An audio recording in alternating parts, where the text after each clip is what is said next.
अस्सलाम वालेकुम, मैं हूं रेहान तारिक और आप देख रहे हैं दास्ताक। खैबर पख्तूनख्वा और बलूचिस्तान दोनों सूबे दहशतगर्दी की लपेट में हैं। ऑपरेशन में इस्तेहकाम वक्त की अहम ज़रूरत बनता चला जा रहा है। दहशतगर्दी दो सूबों में सर चढ़कर बोल रही है। बलूचिस्तान में भी बदअमनी की लहर बढ़ती चली जा रही है और बलूचिस्तान के मुख्तलिफ इलाकों में गुज़श्ता शब होने वाले शिद्दत पसंदों ने जो हमले किए, ये हमले बलूचिस्तान के 10 से ज़ायद अजला में किए गए। जवाब में पाक फ़ौज ने दहशतगर्दों के खिलाफ भरपूर कार्रवाइयाँ की। ऑपरेशन के दौरान 21 दहशतगर्दों को हलाक कर दिया गया। ऑपरेशन के दौरान पाक फ़ौज के 10 जवान शहीद हुए और पाक फ़ौज के शोबा ताल्लुकात आमा का कहना है कि मासूम शहरियों को निशाना बनाने वाले मुजरिमान सहूलतकारों को इंसाफ के कटहरे में लाया जाएगा। हमारे बहादुर सिपाहियों की ऐसी कुर्बानियाँ हमारे अज़्म को मजबूत करती हैं। ISPR का कहना है कि ऑपरेशन के दौरान कानून नाफिज करने वाले इदारों के 4 एहलकार शहीद हुए। ISPR का कहना है कि मूसा खेल में दहशतगर्दों ने बस को रोककर मासूम शहरियों को बदनीयती से निशाना बनाया और दहशतगर्दों की इन बुज़दिलाना कार्रवाइयों का मकसद बलूचिस्तान के पुरअमन माहौल और तरक्की को मुतासर करना था। दूसरी जानिब वज़ीर दाखिला मोहसिन नकवी का कहना है कि ये सोच समझ कर एक हमले किए गए। पूरी लीडरशिप ने फैसला किया है कि इनके खिलाफ कार्रवाई की जाएगी। इस हवाले से इंटीरियर मिनिस्टर क्या कह रहे थे, ज़रा उसकी एक झलक आपके सामने रखता हूँ। प्लान किया है, हमें बखूबी अंदाज़ा है और उनके पीछे कौन है हमें उनका भी अंदाज़ा है। बाकायदा सोच समझ के एक ही दिन में सारे अटैक किए हैं। एक चीज़ ज़रूर है, सारी लीडरशिप ने ये फैसला किया है कि इनका भरपूर तरीके से जवाब देंगे। ऑलरेडी हम बलूचिस्तान गवर्नमेंट के साथ कंसल्टेशन में हैं। हमारे भी 14 जवान इसमें शहीद हुए हैं और हमने 21 दहशतगर्द मारे हैं। जिस तरीके से उन्होंने ये सारा का सारा प्लान किया था, उनके अज़ाइम कुछ और थे, लेकिन हमारे सिक्योरिटी फोर्सेस के जवानों ने, पुलिस के जवानों ने, लेविस के जवानों ने उनका भरपूर मुकाबला किया और उनके बहुत सारे प्लान्स को नाकाम किया है। गुज़श्ता रात होने वाले शिद्दत पसंदों के हमलों में सबसे ज़्यादा नुकसान मूसा खेल, लसबेला, कल्लात और मस्तोंग के मुख्तलिफ इलाकों में हुआ है।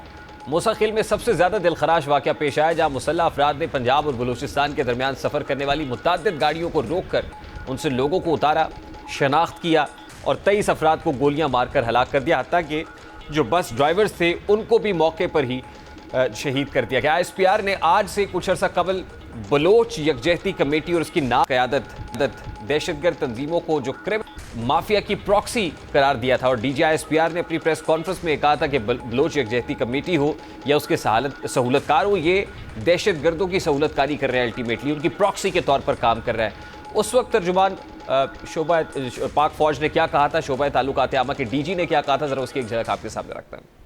ये बलोच यकजहती कमेटी और इसकी नाम नेहाद लीडरशिप दहशतगर्द तंजीमों और क्रिमिनल माफियाज की एक प्रॉक्सी है। इस प्रॉक्सी को एक काम मिला है, जो कानून नाफिज करने वाले इदारे, जो एजेंसीज दहशतगर्दी के खिलाफ, क्रिमिनल माफिया और इलीगल स्पेक्ट्रम स्मगलर्स और भत्ताखोरों के खिलाफ काम कर रहे हैं, उनके खिलाफ प्रोपेगेंडा किया जाए। जो बलोचिस्तान में तरक्याती मंसूबे हो रहे हैं उनको मतनाज़े बनाया जाए कि बैरूनी फंडिंग पर और बैरूनी बयानिए पर एक जत्था जमा करो, उस जत्थे के अराउंड मासूम शहरियों को वर्गलाओ, रियासत की रिट को चैलेंज करो, पथराव करो, आगे लगाओ, बेजा डिमांड्स पेश करो और जब रियासत आगे से जवाब दे तो मासूम बन जाओ। ऑपरेशन अज़्म इस्तेहकाम या विजन अज़्म इस्तेहकाम जिसकी बात पाक फ़ौज कर रही है, रियासत पाकिस्तान कर रही है, हुकूमत पाकिस्तान कर रही है, उसकी अहमियत मौजूदा हालात के अंदर और भी बढ़ जाती है।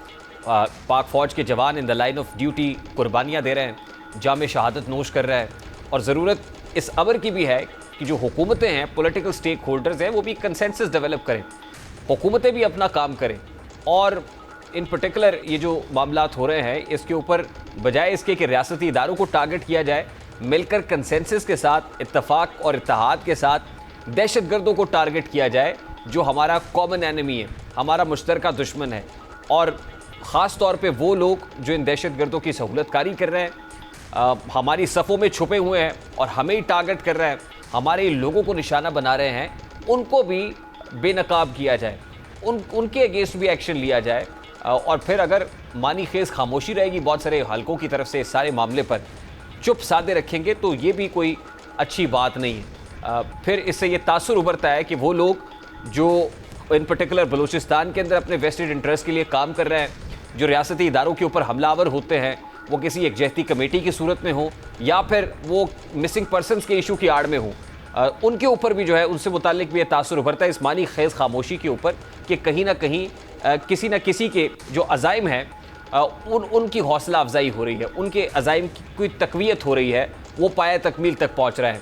आज ये पॉलिटिकल स्टेक होल्डर्स की जानिब से पर्टिकुलरली नेशनल असम्बली के फोरम के ऊपर बायकॉट भी किया गया। पाकिस्तान तहरीक इंसाफ ने आज के कौमी असम्बली के बड़े इंपॉर्टेंट सेशन से बायकॉट किया और किया कि एजेंडे के अंदर तो ये सबसे बड़ा इशू होना चाहिए था, इस पर बात होनी चाहिए थी, लेकिन ये प्रायोरिटी दिखाई नहीं दे रहा है। आज बहुत देर बाद इजलास शुरू हो गया है और आपको पता है कि बलूचिस्तान में जो वाकयात हुए हैं, स्पीकर साहब रूटीन में इजलास चला रहे हैं। हमने मुतालिबा किया है कि ये 2 दिन जो है ना सिर्फ बलूचिस्तान की जो इश्यूज हैं उसके ऊपर बात होनी चाहिए। हमने इस लिहाज से बाइकाट किया है, वॉकआउट किया है। ऑपोजिशन के सारे साथियों ने वॉकआउट किया है क्योंकि हुकूमत जो है इस वक्त संजीदा नहीं है। और हम लोग बात करना चाह रहे थे सुप्रीम कोर्ट में जो पार्लियामेंट के जरिए और अपोजिशन ने इस चीज पे स्टैंड किया था उसके बारे में हम लोग अपनी राय देना चाह रहे थे। हुकूमत हमें अलाउ नहीं कर रही थी, उसके ऊपर हम लोगों ने वॉकआउट किया है। तहरीक इंसाफ ने नेशनल असम्बली के सेशन से बायकॉट किया। इससे पहले उनकी पार्लिमानी पार्टी का इजलास भी हुआ जिसमें हुकूमत की जानिब से किसी भी मुमकिन कानून साजी पर भरपूर रद्दअमल देने का फैसला भी किया गया। गुज़श्ता 2 रोज़ से वफाकी दारुल हुकूमत के शहर इक़्तिदार के अंदर सियासी सूरत हाल में खासी तेज़ी आ गई है। मेल मुलाकातों का सिलसिला जारी है। मौलाना फजलुर रहमान से पहले पाकिस्तान तहरीक इंसाफ का वफ़द मिला और उसके बाद इंटीरियर मिनिस्टर की प्रेजेंस में प्रेसिडेंट आसिफ जरदारी साहब मौलाना फजलुर रहमान से मुलाकात के लिए पहुँच गए। यूँ लगता है कि गिले शिकवे भी खुलकर किए गए और ज़राए के मुताबिक मौलाना फजलुर रहमान ने गिले शिकवों के अंबार लगा दिए और कहा कि अगर वो इलेक्शन से आउट हैं या जो कुछ किया है तो उसकी बहुत बड़े ज़िम्मेदार वो लोग हैं जो इस वक्त हुकूमत में बैठे हुए हैं। मौलाना फजलुर रहमान के साथ जो कुछ इलेक्शन में हुआ उन्होंने खुलकर ये शिकवा किया कि मेरे साथ जो कुछ हुआ है वो उसके रिस्पॉन्सिबल भी आप हैं और खुलकर मुस्कुराकर दूसरी तरफ से जवाब दिया गया आसिफ जरदारी साहब की तरफ से कि अब तो वो चल कर आ गए। मुस्कुराहटों का तबादला भी हुआ, खुलकर गिले शिकवे भी हुए। अब मुमकिन तौर पर उन शिकवों शिकायतों को दूर करने की कोशिश की जा रही है। मौलाना फजलुर रहमान के जो इस हुकूमत से या इलेक्शन से है जिसको मुतनाज़ समझते हैं, हुकूमतों को और असम्बलियों को जाली समझते हैं, सवाल यह है कि वक्त बड़ा अहम है।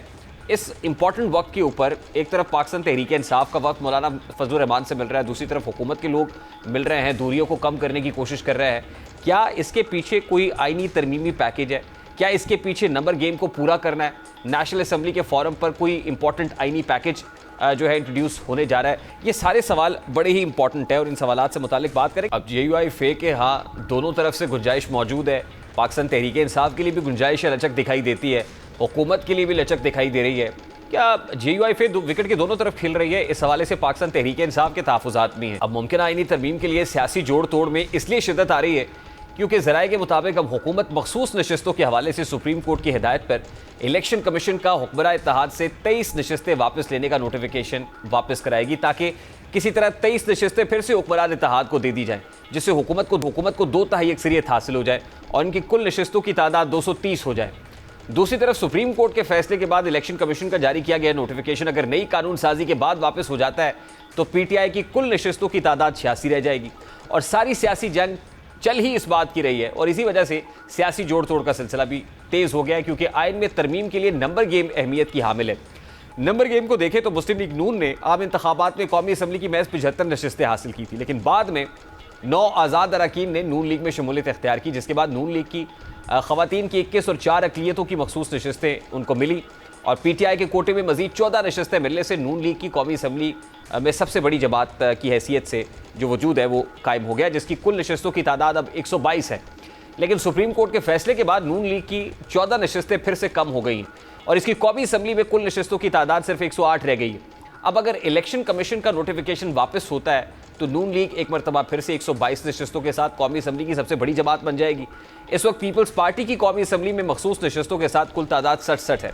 PTI की 6 नशस्तें वापस होने से उनकी कुल नशस्तों की तादाद 73 हो जाएगी। MKM की 5 मखसूस नशस्तों के साथ कुल तादाद 22 है, जबकि जमीयत उलमा इस्लाम की 5 नशस्तें हैं। अगर इसको 3 मखसूस नशस्तें मिल जाती हैं तो इसकी कुल नशस्तों की तादाद 8 हो जाएगी। इसी तरह कौमी असम्बली में 2 मखसूस नशस्तों के साथ मुस्लिम लीग काफ की कुल नशस्तों की तादाद 5, इस्तेहकाम पाकिस्तान पार्टी की 4 नशस्तें, जबकि मुस्लिम लीग ज़िया और नेशनल पार्टी की कौमी असम्बली में 1-1 नशस्त है। दूसरी जानिब सेनेट में भी हुक्मरान इत्तेहाद को 2 तिहाई अक्सरियत हासिल नहीं है। इस वक्त किसी भी आईनी तरमीम के लिए हुकूमत को सेनेट में 64 अरकान की हमायत दरकार है, जबकि हुक्मरान इत्तेहाद को पीपल्स पार्टी के 24, मुस्लिम लीग नून के 19, BAP के 5, अवामी नेशनल पार्टी के 3, MKM के 3 और BNP का 1, नेशनल पार्टी का 1 और 4 आज़ाद अरकान समेत मजमूई तौर पर 59 अरकान की हमायत हासिल है, जबकि 2 तिहाई अक्सरियत पूरी करने के लिए उनको मजीद 5 अरकान की हमायत दरकार है। इस वक्त सेनेट में PTI के अरकान की तादाद 17, सुन्नी इत्तेहाद काउंसिल, BNP बेंगल, मुस्लिम लीग काफ का एक एक रुकन मौजूद है, जबकि जमीयत उलमा इस्लाम के 5 अरकान हैं। इन तमाम अरकान की तादाद 26 है। जैसा कि सदर मुमलिकत आसिफ जरदारी ने मौलाना फजलुर रहमान से मुलाकात की और उनसे हिमायत मांगी है। अगर JUI के 5 अरकान हुक्मरान इत्तेहाद की हिमायत का ऐलान कर दें तो इस तरह उनको ऐवान बाला में 2/3 अक्सरियत हासिल हो जाएगी। अब यही वजह है कि तहरीक इंसाफ इस खदशे का इजहार कर रही है कि हुकूमत इलेक्शन मुलतवी करवा जस्टिस की एक्सटेंशन के लिए कोई कानून साजी करने जा रही है, जबकि हुकूमत तो ऐसी किसी किस्म की तासुर को बिल्कुल रद्द कर रही है। इस वक्त पाकिस्तान पीपल्स पार्टी के सीनियर रहनुमा हसन मुर्जा साहब हमारे साथ मौजूद है। अस्सलाम वालेकुम हसन मुर्जा साहब, बहुत बहुत शुक्रिया आपके वक्त के लिए। सर, सबसे पहले तो सदर मुमलिकत आसिफ जरदारी साहब मौलाना फजलुर रहमान से मुलाकात के लिए पहुंच गए, बड़ी इंपॉर्टेंट डेवलपमेंट है। क्या गिले शिकवे दूर हो गए, मौलाना को राम कर लिया गया? बहुत शुक्रिया जी। आसिफ अली जरदारी साहब के लिए तो कोई शिकवा नहीं है। मेरा ख्याल है मौलाना साहब के दिल में या उनके पास आसिफ अली जरदारी साहब का एक बड़ा पुराना और दरीना ताल्लुक है मौलाना साहब के साथ, और वो भी एक धीरज सियासतदान है। दोनों इस बात को समझते हैं कि ना एक दूसरे से बातचीत के दरवाजे बंद किए जाते हैं और ना ही सियासतदानों को कोई मिलने में हार होती है। बाकी आसिफ अली जरदारी साहब का जो पौधा है वो सदर पाकिस्तान है। मैं नहीं समझता भी वो किसी खास मकसद के लिए मिल रहे थे। सियासतदान है, सियासतदानों से मिलना, गुफ्तगू करना वो उनका आईनी और कानूनी हक है। सर, हुकूमत को आईनी तरमीमी पैकेज लेके आ रही है पार्लियामान में? देखिए, कोई ऐसा पैकेज जो है वो ना जेरे बहस है, ना पार्टी के अंदर उसकी कोई डिस्कशन है, ना ही हमारे इत्तेहादियों ने कोई ऐसी बात हमसे की है जिसकी बार बार हमें ये बात कहनी पड़ती है कि अभी तक तो कोई ऐसी बात नहीं है ऑन ग्राउंड। बाकी चीजें जो है वो साथ साथ चलती हैं। कल को अगर कोई चीज होगी तो यकीनन हम उस पर एक बात भी करेंगे और उससे जेरे बहस भी लाएंगे। सर, ये जो रिसेंट सेशन नेशनल असेंबली का कॉल किया गया है और फिर सेनेट का भी, कोई अहम कानून साजी होने जा रही है? नहीं, मैं नहीं समझता कि सेशन जो है वो किसी खास मकसद के लिए होता है। वो रूटीन की जो कार्रवाई है, जो लेजिस्लेशन है, वो तो चलता ही रहता है। असेंबली का सेशन और उस पर चीजें होती हैं कि ऐसी आईनी अमेंडमेंट जो है वो मैं नहीं समझता कि मुस्तकबिल करीब में कोई आने वाली है। Sir, principally Pakistan Peoples Party समझती है कि चीफ जस्टिस की जो मुद्दत मियाद मुलाजमत है वो बढ़नी चाहिए, एक्सटेंशन मिलनी चाहिए। Principle stance Pakistan Peoples Party का क्या है? देखिए, ये एक आईनी मेरे ख्याल है अमेंडमेंट है, और आईनी अमेंडमेंट इस तरह मफरूजों के तो बात नहीं की जा सकती। जब कोई ऐसी चीज होगी यकीनन पूरी कौम को भी आगाह करेंगे और आपको भी उससे बिल्कुल ऑन बोर्ड रखा जाएगा। आपसे भी चीजें जो है वो डिस्कशन होगी तो हो जाएगी। फिलहाल ऐसा कोई है नहीं कि पाकिस्तान पीपल्स पार्टी मफरूजों की बुनियाद पे जो है वो बात नहीं। सर, मैं तो उसूली मौक़िफ़ की बात कर रहा हूँ कि उसूली मौक़िफ़ पीपल्स पार्टी का क्या है इस मामले पर? नहीं, असूली मौक़िफ़ पाकिस्तान पीपल्स पार्टी का है कि जो आइन और कानून के मुताबिक है वो उसकी आइन की अमलदारी के लिए, कानून की पासदारी के लिए पाकिस्तान पीपल्स पार्टी हर वक्त हाजिर है। यानी अगर पार्लियामान के फ्लोर के ऊपर कोई आईनी तरमीम करनी पड़ती है, इन केस आइन में अमेंडमेंट से हो सकता है, तो उस पर पीपल्स पार्टी राजी है? पार्लियामान को आइन में तरमीम का हक है। पार्लियामान जिस वक्त समझती है कि ये आईनी तब्दीली जो है ये नागजीर है तो यकीनन पाकिस्तान पीपल्स पार्टी वो आईनी तरमीम करेगी। लेकिन मैं मफरूजों की बात कर रहा हूँ कि मफरूजों पे हम ये नहीं कह सकते कि करेंगे या नहीं करेंगे।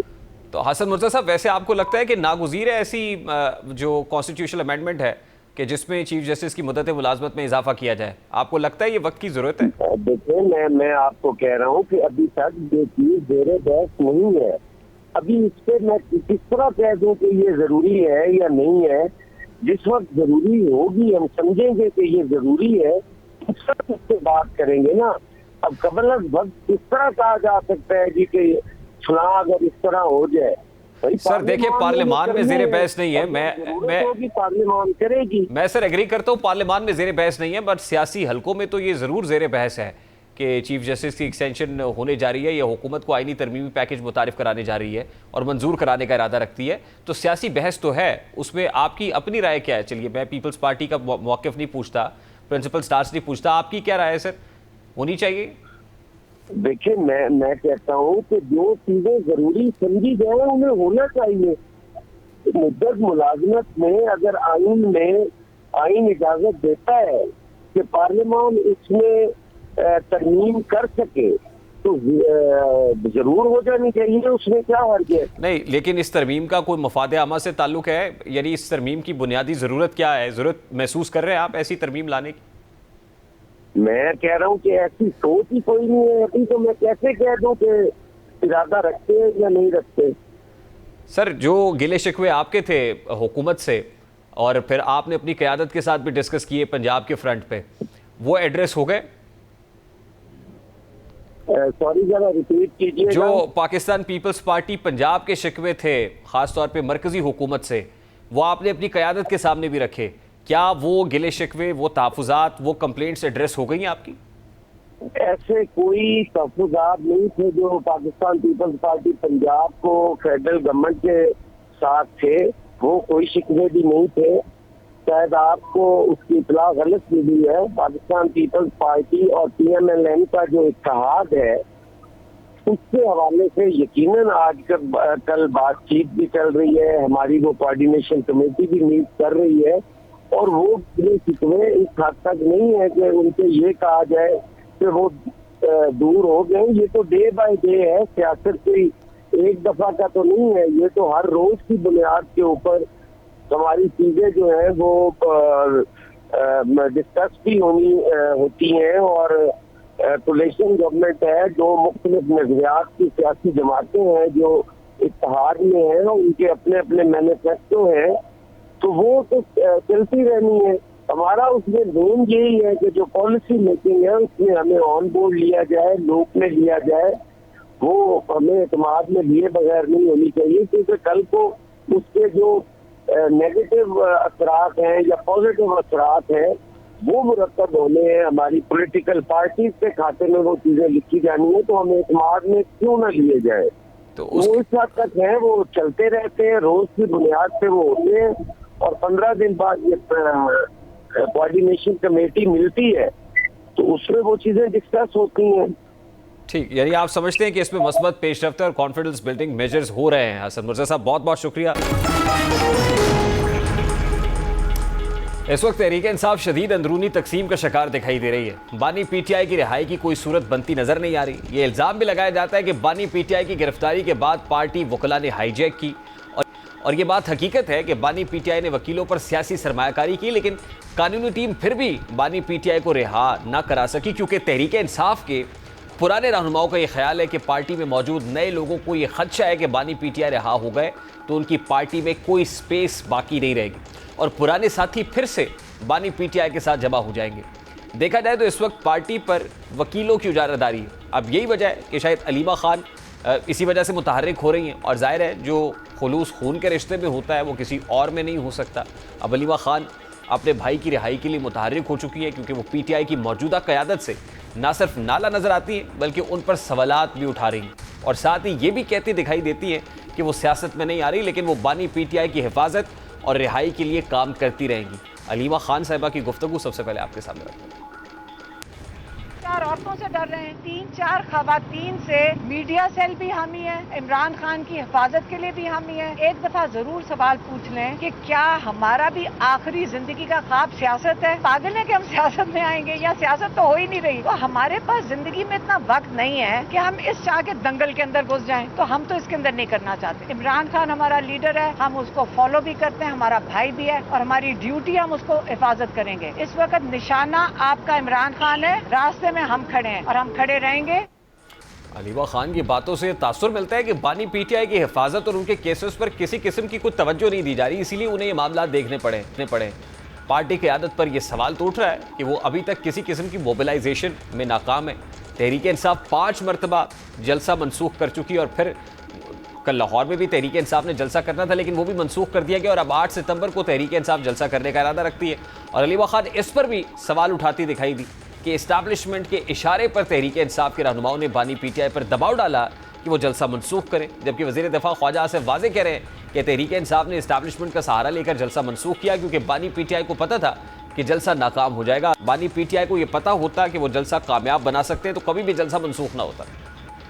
जलसा कामयाब हो रहा होता तो मैं आपको शर्तिया बताता हूँ कि इमरान खान ने जलसा कॉल ऑफ नहीं किया। सवाल ही नहीं पैदा होता कि वो कॉल ऑफ करता, मनसूख करता जलसा जो है। लेकिन क्योंकि नाकामी उसको बताया गया है, लाजमी तौर पे जो गुफ्तगू जाके अंदर जाके स्वाति साहब ने भी की है, वो मेरा ख्याल है कि वो गुफ्तगू भी जो है सूनर और लेटर जो है वो पता लग जाएगी कि स्वाति साहब ने क्या किया और इमरान खान साहब ने क्या जवाब दिया और क्या एश्योरेंसेस दी। सारा जो सिलसिला था जलसा मनसूख करने का, इसमें एस्टैब्लिशमेंट का कथित तौर पे कोई रोल नहीं। अब जलसा मनसूख करने पर जहां विद इन द पार्टी बहुत सारी डिसेंटिंग वॉइसेस उठ रही हैं, वहीं हुकूमत भी तनकीद का निशाना बना रही है। और एक तासुर ये भी है कि पाकिस्तान तहरीक इंसाफ में तकसीम खास तौर पे खैबर पख्तूनख्वा के फ्रंट पे बहुत बढ़ती जा रही, जहां पर करप्शन की बहुत सारी कंप्लेंट्स मौजूद हैं। खुद अपने चीफ मिनिस्टर के अगेंस्ट लोग बात कर रहे हैं। इसी पर हुकूमत भी पाकिस्तान तहरीक इंसाफ को तनकीद का निशाना बना रही है कि इनमें तो खुद ग्रुपिंग बहुत ज़्यादा है, ये यूनाइट होकर क्या करेंगे। ये बात साबित हो गई कि बुशरा बीबी एक डिसइंफॉर्मेशन सेल चला रही थी। अब ये जो अलीमा ग्रुप और बुशरा ग्रुप के दरमियान कशीदगी है, मकाफात अमल है कि जब मुल्क के अंदर आप लोगों को तकसीम करेंगे, लोगों में नफरतें जो है वो फैलाएंगे, माशरे को तकसीम करेंगे, तो आज आपकी अपनी पार्टी ना सिर्फ टूट फूट का शिकार है बल्कि शदीद तकसीम का शिकार है। और ये कई ग्रुपों में से ये दो ग्रुप हैं। पार्टी पर कब्जे की, पार्टी पर गिरफ्त मजबूत करने की जंग है। इसमें अलीमा खान ने रऊफ हसन को कहा कि जी ये झूठी खबरें फैला रही है बुशरा बीबी और ये चाहती है कि ये इस बयानिए के जरिए पार्टी पर कब्जा कर ले। और हम कहते थे कि इंतशार की सियासत मत करो, नफरत की सियासत मत करो, तकसीम की सियासत इस मुल्क में मत करो। अब आपने जब लोगों को तकसीम किया, आज आपकी अपनी पार्टी इंतशार का शिकार है। आपने इंतशार फैलाया, आज आपकी अपनी पार्टी इंतशार का शिकार है। ऐसा बात करेंगे इस वक्त तहरीक इंसाफ के रहनुमा खुर्रम विक साहब ने भी ज्वाइन किया। अस्सलाम वालेकुम खुर्रम विक साहब, बहुत बहुत शुक्रिया आपके वक्त के लिए। सबसे पहले तो ये कहिएगा कि इस्लामाबाद जलसा तो मनसूख हुआ, लाहौर में भी पीटीआई को जलसा करना था, वो भी मुलतवी हो गया है। हुकूमत बार बार तनकीद कर रही है कि आपसे जलसा नहीं हो रहा। भले आपके अपने लोग कहें कि इस्टेब्लिशमेंट के कहने पे खान साहब ने ये किया, लेकिन ख्वाजा आसिफ का स्टेटमेंट आपने सुना कि अगर आप इस पोजीशन में होते तो जलसा जरूर होता। तो अल्टीमेटली तो ये बैकफायर कर रहा है मामला। बहुत शुक्रिया। जलसा इंशाल्लाह 8 सितंबर को होगा। जलसा हमने 22 अगस्त को भी करना था, हर हाल में करना था। उसकी कॉल थी हमारे लीडर और कॉल की कायद की कॉल थी और हमने हमेशा अपने लीडर और लीडर की कॉल के ऊपर लब्बैक कहा है। हमें जहां उन्होंने खड़ा किया हम खड़े हुए हैं, जहां हमें चलाया हम रुके, हम चले हैं, जहां हमें बिठाया हम बैठे हैं और आइंदा भी ऐसा ही होगा। ख्वाजा आसिफ जो है इसका जो बयान है वो मैं समझता हूँ कि झूठ पे मबनी है, बिल्कुल मबनी पर झूठ है। जैसा कि उसने अभी आपने कहा कि 8 से आप जो हमारा जलसा नाकाम होना जब होने जा रहा था, मैं आज आपके इस प्रोग्राम के तवसत से इनको चैलेंज करता हूँ, ख्वाजा आसिफ को, ख्वाजा आसिफ के आकाओं को, अपनी जो हमारी सूबे की जो फॉर्म 47 की गवर्नमेंट है, मरियम नवाज को, मरियम नवाज के चचा नहीं, लेकिन खुर्रम विक साहब आपके तो अपने लोग कह रहे हैं कि एस्टैब्लिशमेंट के कहने पर मेरा सवाल ले लेना, पूरी बात होने दे, मेरा सवाल ले, मैं इसके बाद उधर आता हूँ, इसके बाद मुद्राऊंगा, इसके बाद ये सारे इकट्ठे हो जाएं, ये अपने साथ पीपल्स पार्टी को भी शामिल कर ले, उनकी सिंध में गवर्नमेंट है और ये हमारे साथ टाइम तय कर ले, मोटरवे की एक साइड के ऊपर ये तय कर लें और एक साइड के ऊपर हम तय कर लेंगे। ये बिल्कुल वसाइल इस्तेमाल करें, गवर्नमेंट के ये पब्लिसिटी करें, जितना इनको टाइम दरकार है ये टाइम रखें। मोटरवे पे जलसा आप करने की बात कर रहे हैं, तिरनौल में आप जलसा, अरे अब सवाल भी ले लेना, मेरा सवाल तो ले लें। अब सर ये कोई सियासी जलसा तो नहीं है सर, आप हुजूर आप सवाल ले लेना मेरा। आप सियासी जलसे में तकरीर तो नहीं कर रहे ना खुर्रम विक साहब, माजरत के साथ मैं होस्ट हूँ, मैं आपसे सवाल करूंगा। जी बिल्कुल ठीक है, आप अगर मुझे इजाजत दें हुजूर, मैं जान के मान पाऊं तो सवाल भी कर लूं मैं। कीजिए बिस्मिल्लाह। सवाल मेरा बड़ा सादा सा है कि आप मोटरवे पर जलसे की बात कर रहे हैं, तिरनौल पे आप 4 दफा जलसा, मतलब आप उस मकाम पे जलसा कर नहीं सकते, मोटरवे को आप भरने चले, नंबर 1। नंबर 2 बात यह है, मेरे पास सवाल ले ले फिर आप बोलिएगा। पहला सवाल मेरा ये है। दूसरा सवाल मेरा ये है कि आपके अपने लोग कह रहे हैं कि एस्टैब्लिशमेंट के कहने पर खान साहब पर दबाव डाला गया एस्टैब्लिशमेंट ने कि जलसा मनसूख कर दें। आज खान साहब खुद कह रहे हैं मेरा राब्ता नहीं एस्टैब्लिशमेंट से, तो मुझे बताइए ना कि राब्ता हो रहा है नहीं हो रहा, पहले कंसेंसस तो डेवलप कर लेना कि स्टेटमेंट आपने मीडिया में देना क्या है। हाँ बहुत शुक्रिया। अच्छा जी मेरी बारी है। अब देखिए, तरनौल जो है, तरनौल एक बहुत छोटी जगह है। मैं समझता हूँ पाकिस्तान तहरीक इंसाफ ने इसी शहर में, इस्लामाबाद में, इतने बड़े बड़े माशाल्लाह जलसे किए हुए हैं कि जिनकी तारीख रकम की हुई है, और उससे पहले कभी माजी में ऐसा जलसा नहीं हुआ था। और मैं समझता हूँ कि शायद मुस्तकबिल में भी पाकिस्तान तहरीक इंसाफ के अलावा अपना रिकॉर्ड कोई ना तोड़ सके। तो तरनौल तो उसके मुकाबले में हमारे लिए बिल्कुल छोटी जगह थी। तो क्यों नहीं किया? मुझे अब ये बताइए इन्होंने क्यों कंटेनर लगाए? इन्होंने हमारा एनओसी क्यों कैंसिल किया? वो तो आप भी अपनी हुकूमत में करते रहे, हुकूमतें ऐसे ही करती हैं। हुकूमतें कंटेनर्स लगाती हैं, हुकूमतें पकड़ दकड़ करती हैं, दफा 144 नाफिज करती हैं। आपको जलसा करना था, क्यों नहीं किया? सवाल मेरा ये। पाकिस्तान तहरीक इंसाफ ने एक दफा भी दफा 144 नाफिज की हो? आप मुझे बताएं। मेरा ख्याल है कि मुझे वो एक दफा बता दें जब आपने दफा 144 नाफिज नहीं की। हम भी रिपोर्टिंग करते रहे, हमने भी सब कुछ देखा है सर। वो कोई एक मुझे ऐसा इंस्टेंस बता दे कि जब आपने 144 ना लगाई हो या जब कंटेनर ना लगाया हो। पाकिस्तान तहरीक इंसाफ इनको जगह देती रही है, इनको वेलकम करती रही है। यानी हुकूमत ने कंटेनर लगाए जिसकी वजह से आप जलसा नहीं कर सके, ये कहना चाह रहे हैं आप? देखें, इन्होंने रोका ना, इन्होंने एनओसी कैंसिल किया और इनके रोकने पे आप रुक गए। हम आइन और कानून के पाबंद लोग हैं। हम हमेशा आइन और कानून की पासदारी पे यकीन रखने वाले बंदे हैं। इनके कहने पे आप रुक गए। इन्होंने देखें, बात यह है कि इमरान खान की जो हिकमत अमली है ना, उसको कमजोरी ना समझा जाए। इमरान खान साहब ने वाजे तौर पे कहा था कि ये एक नया 9 मई की तरह का कोई वाकया बनाएंगे, कोई इस तरह का कोई चीज करेंगे। तो उसी के पेशे नजर जब एनओसी कैंसिल हुआ, इमरान खान साहब ने हमें उससे पहले भी मशरूत कहा हुआ कि आपने एनओसी के बगैर कोई बड़ा जलसा नहीं करना। यानी ये तासुर गलत है कि कोई फोन कॉल गई, ये तासुर गलत है कि इस्टेब्लिशमेंट के साथ कोई राब्ता हुआ, फिर खान साहब ने अपना डिसीजन चेंज किया, बल्कि खान साहब ने ये कंटेनर लगाने की वजह से कहा कि जलसा नहीं करना। आपकी अगर इस बात को ले लें तो फिर इसका मतलब है कि एस्टेब्लिशमेंट हमारी मिन्नतें और तरले कर रही थी कि आप जलसा ना करें। तो आपसे ये पूछ रहा हूं, अगर आपके इस आर्गुमेंट को ले लिया जाए। नहीं, मेरा आर्गुमेंट नहीं, मेरा सवाल है। आर्गुमेंट आपने देना, मेरा काम सवाल करना। मैं आपसे सवाल कर रहा हूं सर। उसी क्वेश्चन में से इन्फ्रेंस ड्रॉ कर रहा हूं आपके क्वेश्चन की, कि अगर ये क्वेश्चन इस तरह से बनाया जाए तो इसका मतलब है कि फिर ये वाला काम हो जाएगा। ऐसा बिल्कुल हरगिज भी नहीं था। इमरान खान साहब जो है वो तमाम अपने कारकुनान से इसी तरह प्यार करते हैं जैसे उनके अपने बच्चे हैं। वो कभी नहीं ये चाहेंगे कि, और कभी ना उन्होंने की, पाकिस्तान तहरीक इंसाफ का मंशूर भी नहीं है कि कोई इंतशार की, कोई तजाद की, कोई तकसीम की सियासत। अब आप देखिए कि खान साहब की रिहाई के लिए कोई मास मोबिलाइजेशन नहीं कर पाए, कि यही वजह है कि उनकी हमशीरा को खुद निकलना पड़ रहा है। वो केपी का दौरा भी कर रही हैं, लोगों से मिल रही हैं। वो कह रही है हमारा काम सियासत करना नहीं है, लेकिन क्या करेगा, खान साहब की हिफाजत हमने करनी है। हमारा खून का रिश्ता है, हमारा भाई है और हमारा लीडर है। ऐसा नहीं है। मैं स्टेटमेंट दिखा देता हूं आपको। अभी मैंने स्टेटमेंट उनका चलाया। मैं इधर जो आपने बात की है, मैंने कहा ऐसा नहीं है। बैक वक्त अलीमा खान जिनकी आप बात कर रही हैं, वो एक बहन भी है, वो एक लीडर की कारकुन भी है। उन्होंने कहा कि मैं भी, हमारी भी अपनी जमात है, हमारा भाई भी है, हमारा लीडर भी है, 2 in 1। ठीक है, देखे वो अपनी भाई की भी जंग साथ लड़ रही है, अपने लीडर की, अपने कायद की भी जंग लड़ रही है। तो यकीनन मैं समझता हूँ कि पाकिस्तान की माएँ बहनें इमरान खान साहब से बहुत ज्यादा प्यार और मोहब्बत रखती हैं। ऐसी माएँ बहनें हमारी हैं कि जिन्होंने ना कभी इमरान खान को देखा, ना कभी देखेंगी, ना कभी मिली, ना कभी मिलेंगी। बहनों को इसलिए निकलना पड़ रहा है ना कि उनके मर्दों ने चूड़ियां पहनी हुई हैं। ये भी तासुर है।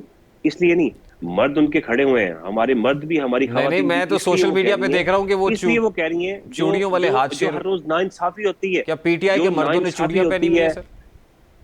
ऐसा बिल्कुल भी नहीं है। पाकिस्तान तहरीक इंसाफ के मर्दों से मर्द जो है वो बिल्कुल लॉ बाइंडिंग है, कानून के पाबंद है। और हमारी जो माशाल्लाह खवातीन है वो भी बहुत ज्यादा दलेर है।